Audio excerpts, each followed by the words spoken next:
Fratelli e sorelle bianconeri, ma soprattutto sorelle che a mezzanotte è San Valentino, benvenuti allo Stadio Olimpico di Torino da Claudio Zuliani, tutto esaurito, 28.000 presenti, compreso i figuranti di cartone, sono arrivati da Liegi, Malta, Svizzera, dalla Germania, dalla Francia, dalla Polonia, dalla Slovenia e da tutte le parti della nostra bellissima penisola. Questa è la curva nord, fra poco la scenografia della curva sud, e allora, visto che fra poco è la festa degli innamorati, troviamo dei motivi per volere bene ai nostri avversari. Sarebbero 29, ma ci fermiamo a 8 per questione di onestà e di tempo, perché ci hanno insegnato che a tavolino non si beve solo il tema, si vincono anche gli scudetti. Grande il presidentissimo in primo piano,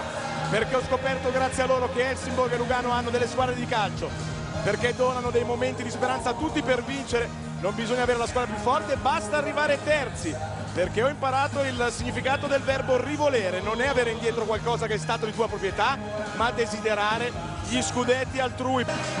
E questa è la curva sud, perché grazie a loro, fratelli e sorelle, oltre al nostro compleanno possiamo festeggiare pure la data del 5 maggio, perché la Pagnolada si fa per un fallo a centrocampo, il DVD per la rimonta contro la Sampdoria, la Mezia Terme presente, bravi ragazzi, perché pensavo che all'onestà si andasse per comprare delle giacche e invece ho scoperto che avevano anche lo smoking, il capitano, la storia, la bandiera bianconera, perché piaccia o non piaccia si fa sempre la linguaccia, si può vivere qualche anno in un mondo virtuale, ma prima o poi si ritorna in quello reale. E allora ragazzi, forza, pancia in dentro, petto in fuori, a testa alta, orgogliosi dei nostri